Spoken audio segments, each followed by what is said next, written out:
Okay, we are live. Good morning. Good morning, Lori. I'm Karine Carpino. This is Lori Williams. Terry Jones will be with us in just a moment. So today in Explores Mixed Media, we're going to focus on balancing surface and structure. So making sure we have some dimension in our art, smooth areas, raised areas, um, and really an open breathing space is the other piece.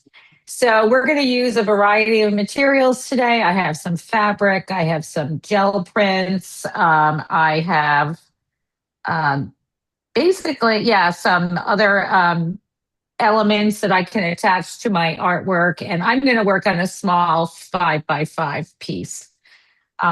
So here's Terry Jones with us as well.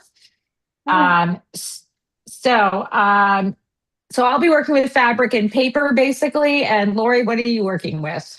I'm working on watercolor paper. I've already put down a little bit of gesso, but it's the regular gesso, not the heavy body gesso, but it does give it some texture. And I have some string. I have some gel prints. I have some mulberry paper that instead of fabric that I'm going to be using today. Mhm. Okay, cool. And Terry, what are you using today? I'm using basically somewhat of the same thing, though I'm working on two panels that I've already kind of started. Um, Okay. that's where I'm going. So I'm going to All go. right. So cameras down and let's get going. Right. Okay. Oops, I've got to get my camera to come up a little bit, don't I? I have my camera Okay. down too far. There I go. So I'm working in blues and browns. Surprise. I'm actually working on mat board today because I wanted something a little bit heavier, and I have just tons of scraps from cutting it. Um, so I have one that I'm going to start, and I've got one as Terry does that's partially being worked on. And so I'm going to start on the brand new one. I also pulled out some sampler pieces from when we were practicing our stitching. So Mhm. I've got this piece with some chain stitch in it, just some running stitch. I attached a little button. There's some paper attached to this. I practiced my blanket stitch on the edge of this piece, practiced some French knots, and some, I think the term is couching stitch, and really it's just attaching something with stitches Yeah, holding it on. Yeah. yeah. So that's where I'm at. So I am going to start with just getting this paper down on my surface. This is tea bag paper that's stained with coffee from one of our previous sessions. And I think this is rice paper and it's either stained with ink or watercolor from a previous session. Yeah. So I'm just going to start by attaching that to my substrate. And I'm just going to use, since it's lightweight papers, I'll just use a little bit of matte medium.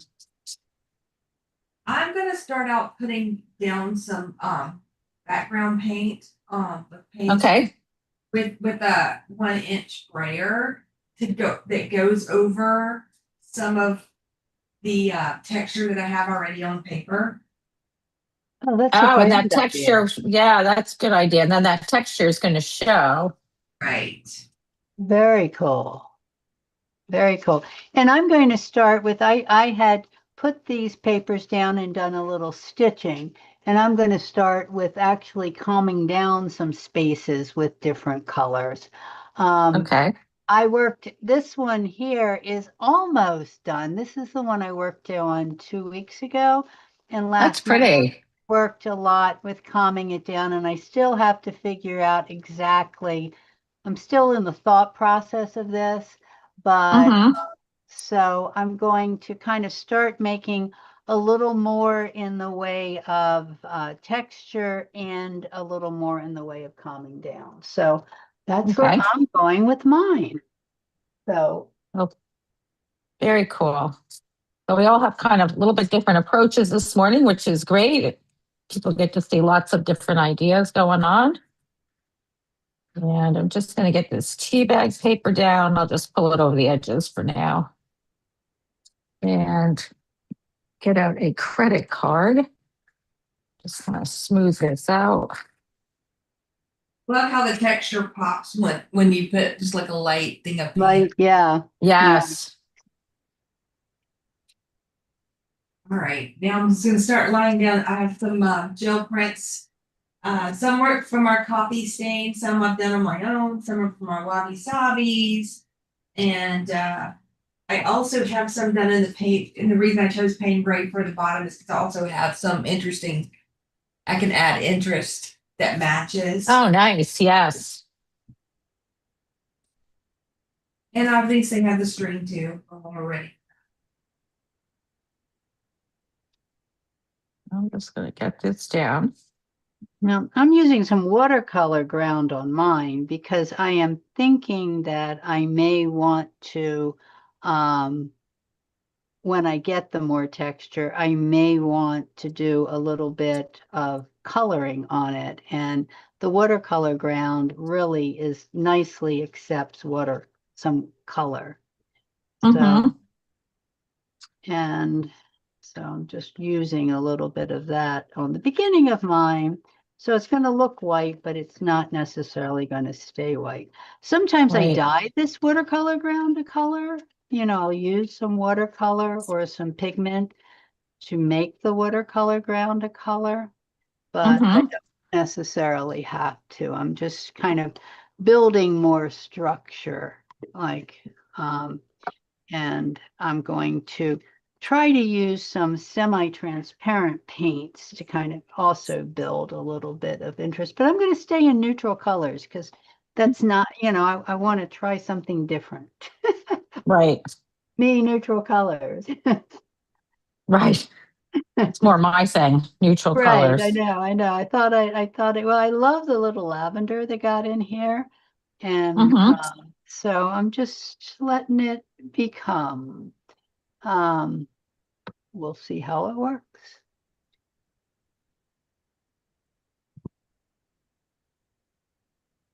I also have this Okay. lovely little piece of of something I want to put in there. More fabric. Okay. So I'm just getting this paper down.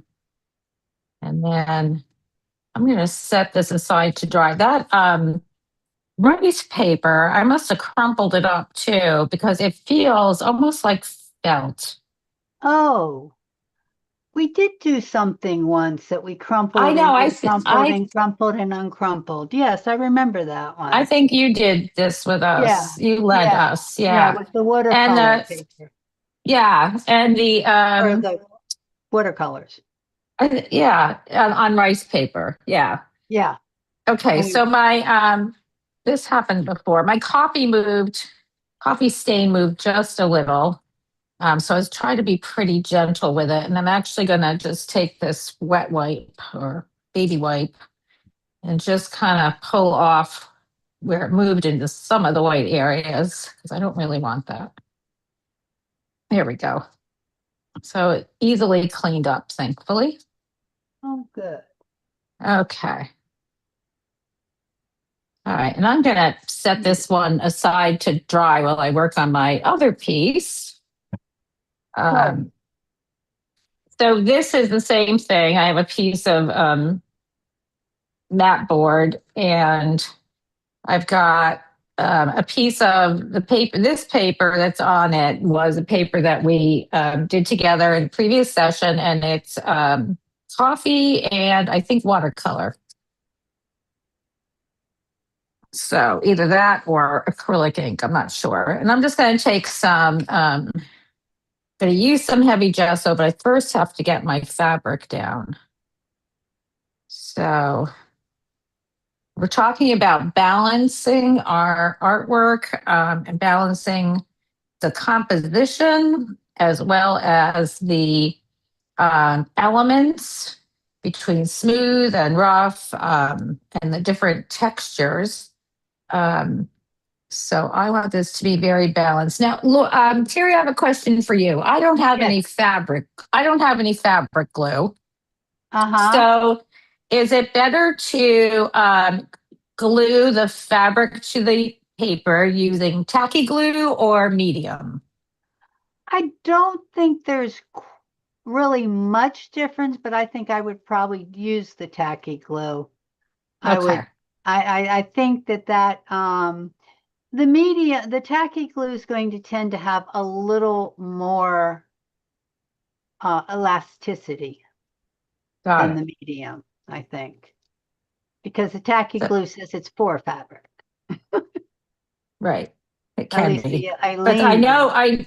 yes, but I know that the Aleene's tacky glue also makes one specifically for fabric. Yes, they do make one specifically for fabric. But I'm just thinking this will give me a little bit more. It also, I think this one dries clear too. All right, so I'm just going to get a little bit of glue on there. I'm just going to spread it around with palette knife. I want to get this on before I do my gesso, so these pieces are in place. Terry, Right. I love some of that work that you've done on there. Is that the stuff that looks like bricks? Is that That's the watercolor ground. So okay. that will also take watercolor if I want to edit it with the color. So Uh-huh. I love the watercolor ground. I use that a lot when I use the aqua board. So I thought Yes. that it would work really well with this too. So this And is is your all coffee stained too. yes, and then is your stitching into paper or fabric? The stitching's actually into the paper. Paper. Okay. There's not a lot of fabric on this one. I got so carried away. The last one, last week, this is what I just kept on going with it, and it's like almost all Oh, fabric. wow. So I didn't it realize was, it was that. I didn't realize it was that size from the little snippet you put on Facebook. yeah, I just had too much fun with this. I see that. It has just got so many layers on it.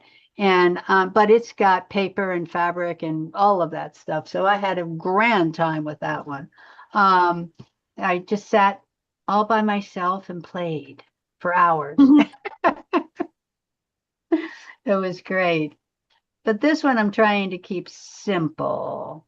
And I'm trying to see how this is gonna work. I've got a couple different ideas here. I found this. So I've got these burlap. I buy these very inexpensive frames to do these little minis from Michaels, and they come with this really, I think it looks horrible mat with burlap. But when you take it Huh. off the mat, the Hmm. burlap really looks quite cute. So So you I'm can wondering. maybe use that in your mixed media. Right, yeah. So I'm thinking I Yeah. might want to use a little piece of the burlap here in the mixed media. Whether I wanted to use it as the square, I'm not sure, but I'm kind of going for, I love the squareness of it. Hmm. I'm not quite sure what I'm going to do. Then I've got this little square that I've been playing with. So I'm still working in my idea stages. I do Got know it. calm this down a little bit, and I'm trying to find a way to do that. So, Okay. so All right. I brought out a little piece of a gel plate, so I have something to use as a palette. Got it. And we'll see how this looks. So this is, as you can see, this is some rice paper that I dyed, little piece of it. And then I've got a little piece, I wanted to balance the brown here with a little bit of brown up in the top. So I stitched a little piece into there. I took some of this gauzy material and I actually put it on a craft mat and dyed it with tea. Oh, that's beautiful. This is a piece of natural fiber paper, like a mulberry, that actually has some paint on the back of it that I found in the scrap stash. And so I stitched that on, and then I stitched a button on. And now I'm going to add a little bit of texture in between, because some of this fabric can count as my smooth Yeah. areas. I'm going to get some in there. And then I think my concept is I'm going to connect the two spaces with this piece of, it's pieces of burlap that I unraveled. Oh, I like think I'm that. gonna, yeah, I unraveled it and put them all together. And then I tied some of the burlap around it. And then I just added ran a little bit of heavy gel, heavy matte medium over it just to kind of make it more bendable and pliable. Mm-hmm. So the next thing I need to do is get some different palette knife. And of course, I left my heavy gel medium. I didn't realize it yesterday until I went to open it that the lid wasn't on totally tight. Oh, no. But I was able to save it by adding a little water and getting most of it usable. Yes. So I'm just going to get a little bit of this. I really want to get some texture in here. And so I just kind of gently put this on. I can pull the knife straight up, as we all know, and get some texture. Mm-hmm. Around and get some texture. So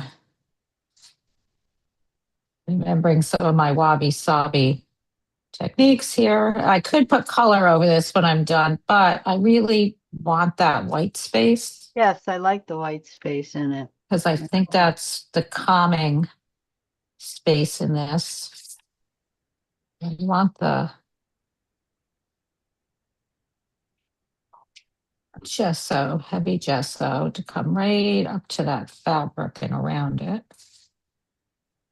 And on this side, just want to be careful that I don't cover up the beautiful frayed ends of that next natural texture paper.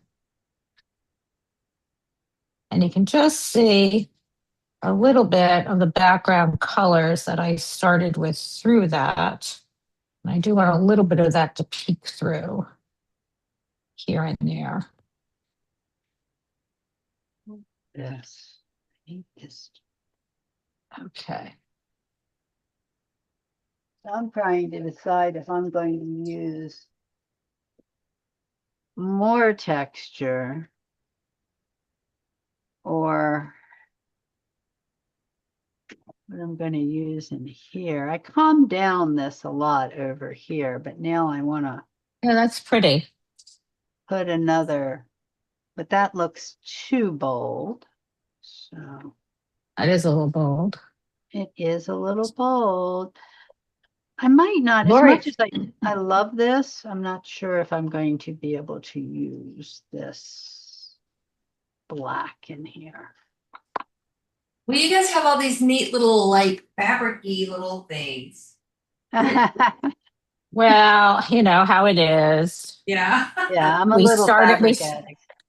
We started doing this stuff, and then I had to go To the find my store, yeah. No, I found an Etsy vendor who had sample my packs heavens. of different dyed fabrics and the colors I wanted. And the fabrics in the packs were all, for the most part, were all different. And they were Oh, just little pieces. And of course, I couldn't just buy one. I got the first one. I was like, oh, this stuff's great. And I had to go buy two more. So now I have enough fabric for years. That's great. Well, But and it's I all had in it's all in my browns and blues and terracotta, and so I'll use it for a while. And yes, Terry, I didn't mean to interrupt you. I'm so sorry. that's okay. I ended up many years ago, I ended up taking a class that I thought was a mixed media class on paper, and it ended up being on fabric.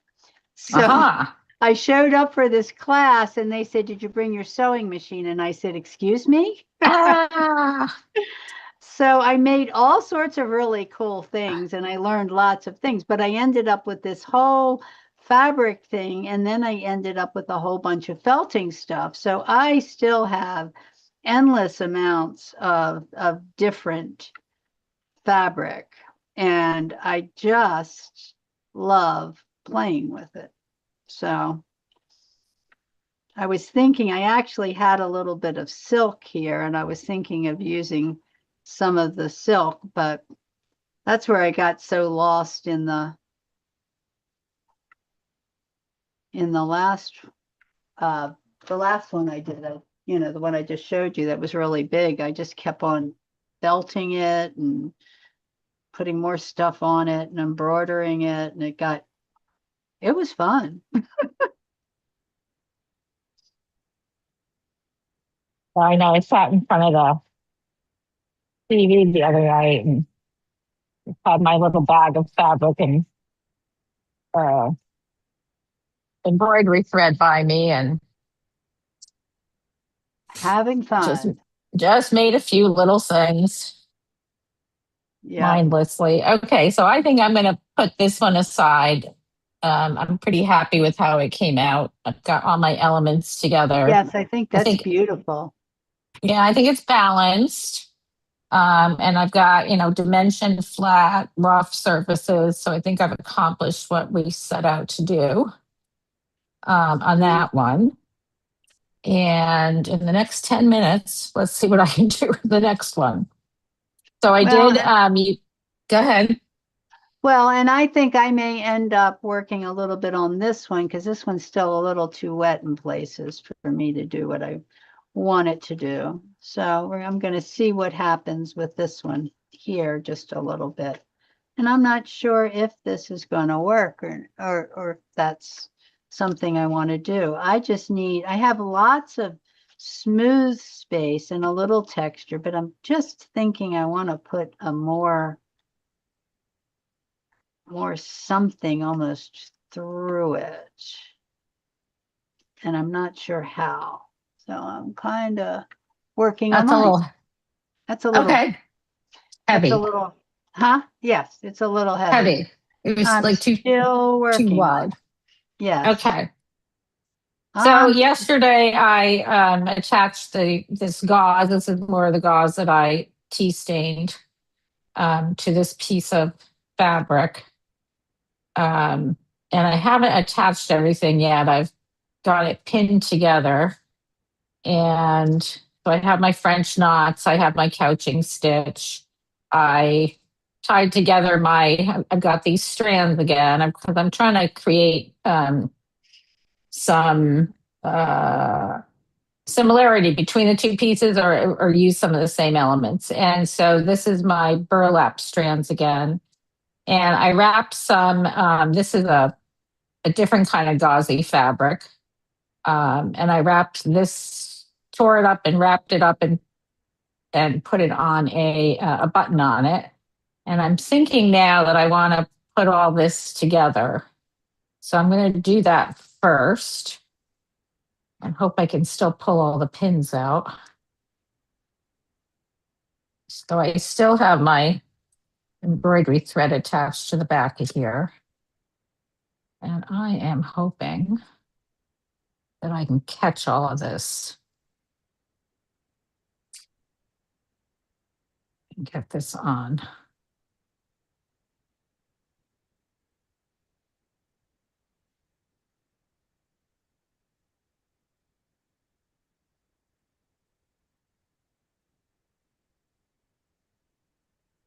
I'm trying to be lazy and not stitch every individual thing together. I know the feeling. Yeah, just a little lazy here. Although I can see that I want this to be straight, so I'm gonna just run a few stitches through here to make sure that piece of fabric's straight. And I'm still thinking, I'm looking at Laurie's. Laurie, I love your piece of string through it. Oh yeah, wow! I love those colors too. Yeah, they're really quite luscious. So I pulled out the molding paste in case anyone was wondering what I was doing, and my stencil. Yeah, And I like that. just to add a little bit of contrast in there, because I had too much of the blue and beige, and the eye wasn't drawn anywhere. So I'm trying to add the balance, right? So Right. kind of bounce it around, and then I want something here as a focal point. I'm trying to figure out like how I position it and what I position.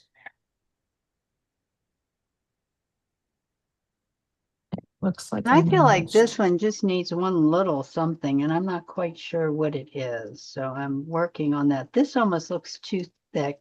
Somehow or another, I have the illusion of to me, a nest of some kind in here and a Yeah. bird here. I see that kind of, and so I'm trying to figure out.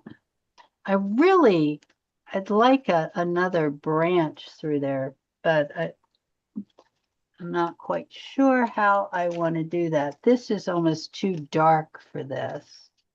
And I don't have the burlap in the right long enough. So Okay.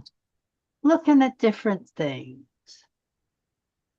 All right. I'm happy with that. So I know I want this fabric, but I'm not sure. I want to make these two pieces kind of go together. Maybe it goes underneath. Maybe it goes this way. Sorry, talking out loud. That's okay. I do it all the time. You know that. Yes, that Ah, goes here. And I get caught up in it. I don't talk. It's all very I know, right. I was cerebral. thinking how quiet you are. Yes. You know, when I'm quiet, I'm concentrating, Or you're having fun. or I'm in the zone. Exactly. Right. Right. Yeah. Uh, so I don't know how I would put this on. If I want it to be, I'm not sure if I can do the felting on this one.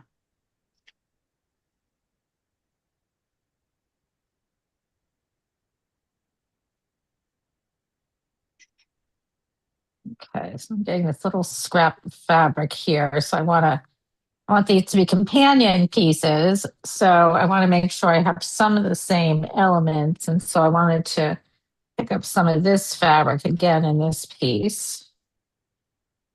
Okay. Keep some of the same colors. So that's attached. I'm working on echoing shapes here Okay. because I think that I got lost in my shapes. I'm So going to attach now this. I'm using some dark to just kind of, and I'm using some of the Stabilo, and then I'll do Lori's trick, which is that then you take the Stabilo and you make it Wet it. come alive, right? Yeah. Because I think I just need more connection in this. I think I need a little more, not necessarily more. I like the illusion of the bird, just letting the little bird be up there, not necessarily, and the illusion of the nest. But I'm just thinking I need just a little more Okay. here, and then I need something I've right. reached a point on mine where I can't go any further because it's got. Oh no. Well, we're at 11:28, so that might be a good time to reach that point. I have to finish this Right. while I after only that. have 2 minutes. Right, right. Okay, That's so I okay. I have can watch that. what you guys are doing. I have this. And then I think I have to trim those. So at this point, I'm not quite sure what I'm doing, but I've just given this some more umph, and I may end up, now I have to let that dry, and then I'm going to make it a little less. So how would you present these that, Corinne, that you're doing? How do you present them? Well, either I would, if I was going to, normally I'd build it on a wood block. Yeah. Like if I was going to sell these, I'd probably build them on a wood block, Well, a cradled panel. But with this, I could actually put it in a mat or in a shadow box frame. Oh, okay. Got it. Yeah. right. But normally I use the cradled panel with the wide sides Yes. because they don't have to be framed that way. Oh, I see. So Right. there's 5. Carrie has a 5x5 shadow Yeah, box. have a 5x5 studio decor that I can so I could put these in something like this Okay. to give it a little bit of a Is that a shadow box, Terry? yes it Or just a is. regular frame? Huh. It's I just didn't a know they made a regular 5x5. they do make a 5x5 and mine's a little Oh, bigger than 5x5, but you said you were doing 5x5. So right. here I go, Oh, and yeah. there's my shadow box. Nice. So that was kind of where I was going with my 5x5s with the, and then the glass. This is I think it's a Michaels, and you can Oh, get them. Studio Decor is Michael's. Yeah. Yeah, Studio Decor is Michaels, and it is a wood, Mm-hmm. and I mean, I'm sure I got it on sale at some point. Mm-hmm. I bought 5 of them or something, but that's what I would put something like this on because They're so cute, Corrine. it'll Thank be you. so adorable. But yours Well, I look have like to. they're 6x6. Are they No, I five by think five? mine are 5x5. Yeah. Oh, okay. Yeah, they're I measured adorable. them. Thank Yeah, you. they're absolutely adorable. And mine is a little bigger than 5x5, but I will trim it down and when I Right. finish it. But it ends up looking so much better because of the dimensions. It's going to Right. look so much better in the The little shadow. frame. Right, And in the Right. is shadow there box. any way you seal them?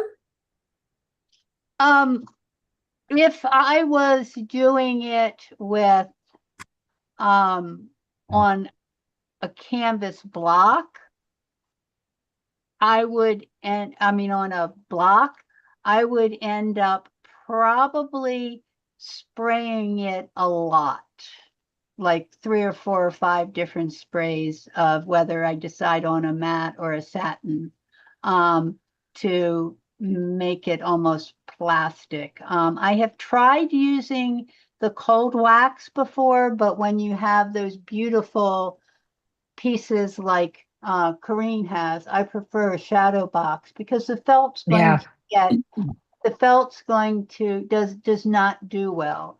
So like Right. my piece that I did right wherever it is, I would Yeah. It's your Felton definitely sampler. put in a shadow box Okay. Mm-hmm. because it has got so much texture to catch stuff. But Right. it's an 8x10, so it's easy enough to get an 8x10 shadow box, Yes. Mm-hmm. So, but that's how I would do that one. And Okay. that's how I would do this one too, is just cut it and put it in the shadow box. And then it just looks quite That's luscious, nice. Yeah. you That's know, nice. see? So it just Yes. needed, Well, so that's my 2 cents for today. since mine came out pretty decent, I like them. I don't dislike them, so I I'm ahead of love the game them here. very much. Yeah. Thank you. Yes, I'll go on the hunt for those shadow boxes because I think they would look really good in that. Yeah. Yeah. Um, And so I may have an extra 2 here if you really need them. no, I think I can get on the Michaels website and Well, order yeah, some. there's plenty of Michael's websites. Yeah. That's Yeah. right. So, all right. Well, we are at time. Everybody's done really great work today. This was a lot of fun. Thank you, I think ladies. it's great. And let's see, Next we have week. we have next Oh, week where and I think, do we have a Wednesday night we session should this have week? a Wednesday either this week or next week. It depends if you're Let's doing, see. I think it's It is this week. the 22nd. Yes. So it's this next week coming up. Wednesday night, we'll have a live for our members on Zoom. So for members, we'll send you out an email with a link. And next Friday, we'll be working on attaching unconventional materials. So we're going to use a lot of the same things, but we're going to be adding to everything we've learned so far this month. So we're going to be adding twigs. You can add dried leaves, bound objects, seed pods, washers, wood objects, whatever you want. So that's going to be next week. We're going to continue to grow and move with this process and start to attach the unconventional objects. And so because some of those may be heavier, you're going to want a sturdy substrate for next week. Okay. Okay. Well, Okay. So thank you so much for leading, Corinne. You're fabulous. Yes. Thanks so much. thank you. Thank you all. It was a great session. We'll see you next week. Okay. Okay. Bye-bye.